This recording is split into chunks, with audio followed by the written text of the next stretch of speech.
Okay, hi, welcome. This is Motsi. It is my pleasure, and it will always be my pleasure to have you around. Today we're going to continue with simplification of algebraic fractions. Of course, this is going to be part 2, and these will be the questions that we shall use as we go through this lesson. I'll make a disclaimer.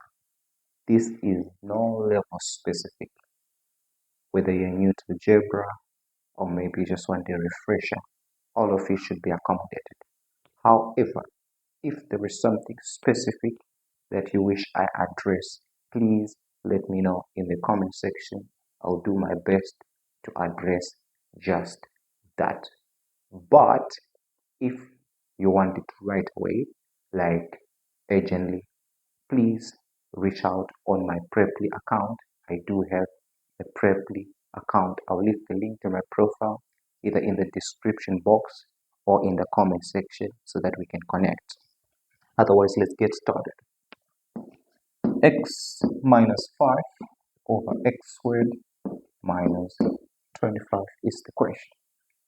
You might need to be acquainted with factorization if you have an easy time doing this question. But I do have the video. I'll also leave a link to the video if you need it. But the top part is already simplified, so no need to simplify it any further. But this part, you are required to factorize it. And when you factorize it, you'll see easily that some of the things will just cancel for themselves. Otherwise, let's go ahead and factorize this piece. This is difference of two squares, and if you recall, we need to open two brackets. Square root of this is x, and square root of this is 5. We rewrite this x 5.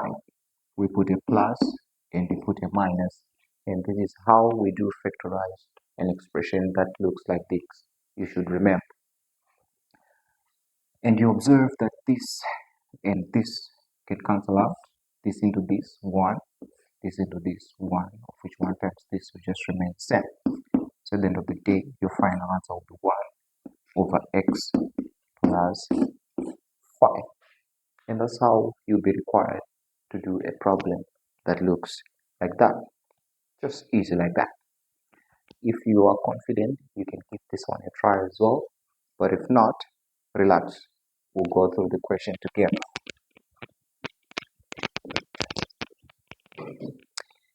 Okay, that's 3x minus 2 minus 3xy plus 2y all over 1 minus y squared. That's the next question.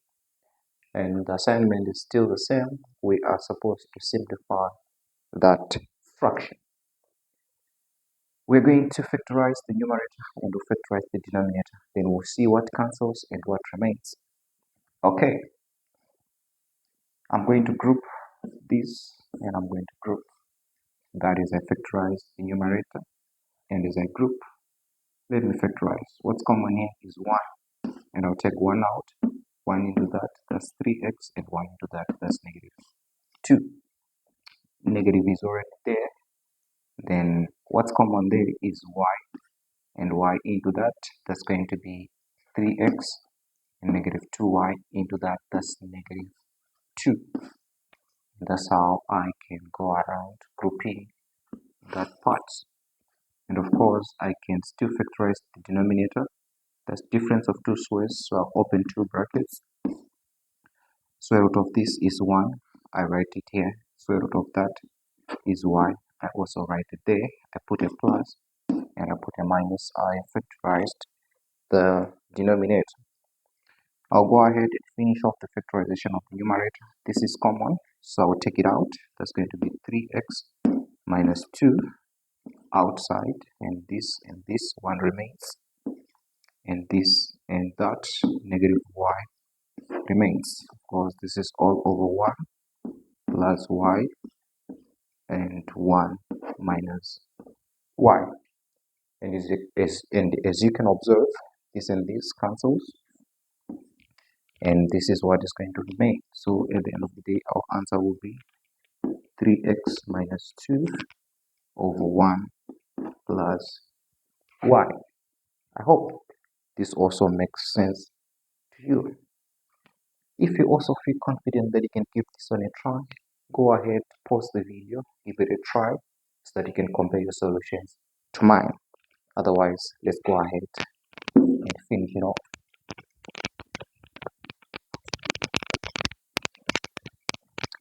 Okay, the next question is 4 out of 2x minus 3 divided by 2x squared plus 14x all over 2x squared plus 11x minus 21.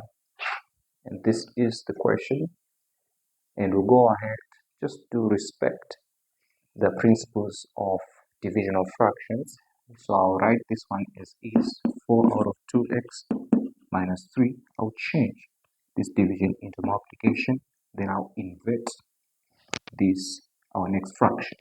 So that will be 2x squared plus 11x minus 21 over 2x squared plus 14x. I'm done. Let me go ahead and try simplify this part before I go ahead and multiply these. So I see that I can factorize this, and I can also factorize that, and let's see what I'll get if I do. I'll go ahead and factorize this numerator on this part so that I can keep my work a little bit clean. That will be 2x squared plus 11x minus 21. Remember, I'll have to multiply these two ends, which gives me negative 42x squared. And what are the factors of negative 42x squared that do add to positive 11x? So obviously those should be negative 3 and positive 14x. Okay, so I'm going to, instead of write this, I'll write it in terms of that. So 2x squared minus 3x plus 14x minus 21 is going to be my new expression, even to represent this one in terms of the factors that add to it. And of course, I can go ahead and simplify. So I'm going to group, and if I do group, what's common here looks like it's an x, and x into the, that's 2x, and x into the, that's negative 3. And of course, I have the plus there, and what's common there, it looks like it's a 7. And of course, I can have x remaining. Of course, that will be 2x, and x, 7 into negative 21, that's a negative 3. I see that this is common, I can take it out. That's 2x minus 3 outside, and of course x plus 7 is going to remain, meaning that if I factorize this one completely, this will be my solution. So I now have 4 out of 3, 4 out of 2x minus 3 multiplied by 2x minus 3 x plus 7. Notice I didn't change anything. This expression is this expression in its factor form. Of course, I'm going to go ahead and also factorize this, and I can take 2x outside, and what remains is x plus 7. Either way, I've not changed the value of this expression. I've just written it as a factorized version. Of course, I can go ahead and cancel things that can be cancelled here because they are the same. And since this is multiplication, it's also possible that I can cancel this one and this one. So we have 1 times 4, which is 4 over 1 times this one. That's going to be 2x and I can go ahead and also reduce this one, and at the end of the day I have 2 out of x. Here's my final answer. And you can observe that it was a big complicated expression, but we've simplified it. We've made it look so simple. At the end of the day, it was only this. And you can actually prove it to see if it's correct. Just get a random value of x. Maybe you can say let x equal to 1. Then place that x value here, here, and whatever value that you get, you can even use your calculator, should correspond with the value that you get when you place that same value of x right here. Otherwise, ladies and gentlemen, I do hope this was also valuable to you. If you're able to get value from this video, do not forget to smash that like button. And if there is a friend you think that might also benefit from this kind of content, please also share the video with them. And if this community is treating you right and you wish to be part of it, please don't forget to smash that subscribe button. Otherwise, it is a joy, and it will always be a joy to have you around. I thank you. I'll see you in the next one.